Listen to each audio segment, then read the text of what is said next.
Всем привет, с вами Левша. Этот мастер-класс пройдет в формате командный бой. И сегодня я вам расскажу про подсадку на рудниках как с одного респа, так и с другого.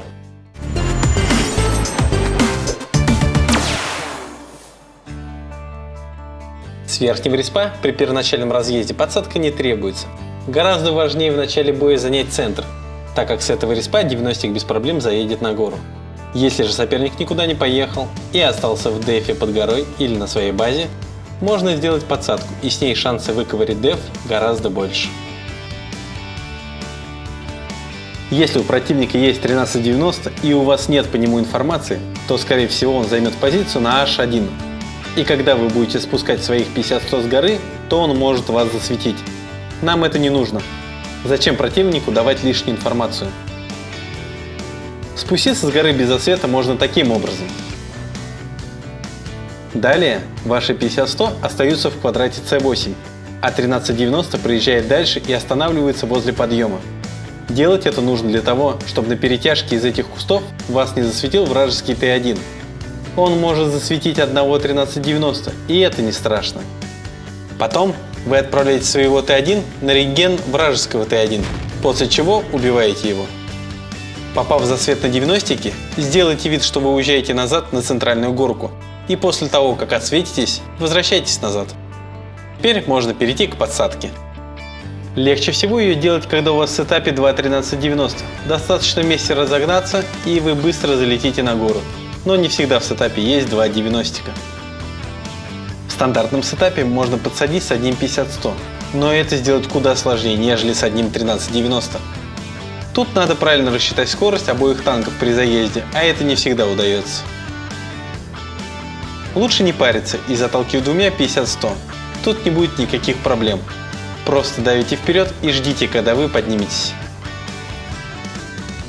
Также запомните, если вражеские тяжи стоят под горой в G6, G7 и смотрят в сторону деревни, не стоит подниматься, вас обязательно заметят.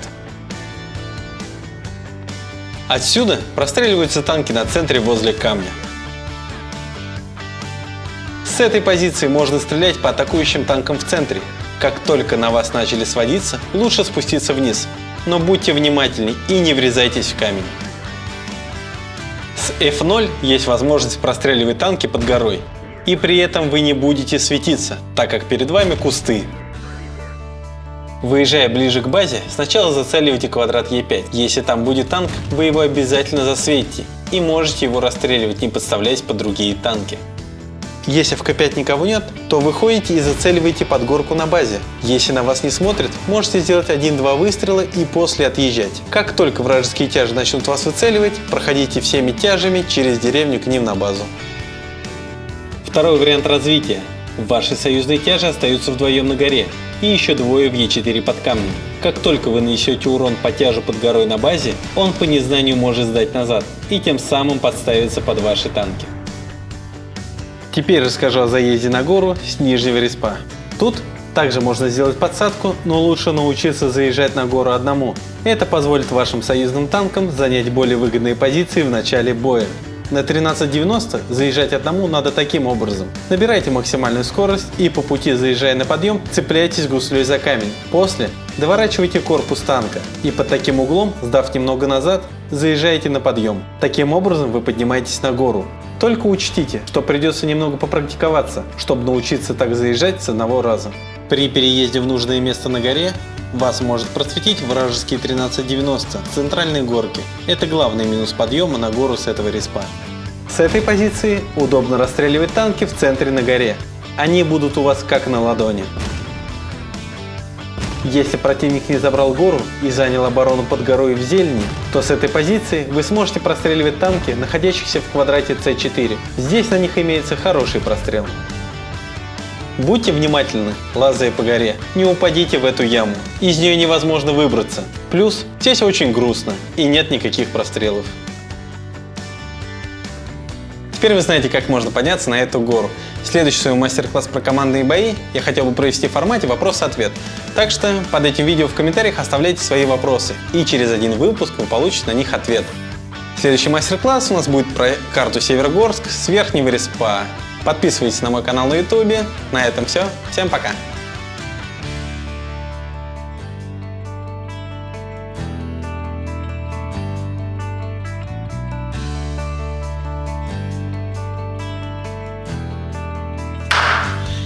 Всем привет! Хлопнул его так. Так. Всем привет! Здесь сразу же поздоровался. Всем привет, с вами Левша. Теперь вы знаете о подсадке все. Теперь вы знаете. Учитесь играть? Учитесь играть. Ладно. Теперь. Что вас интересует? Зачем вы играете?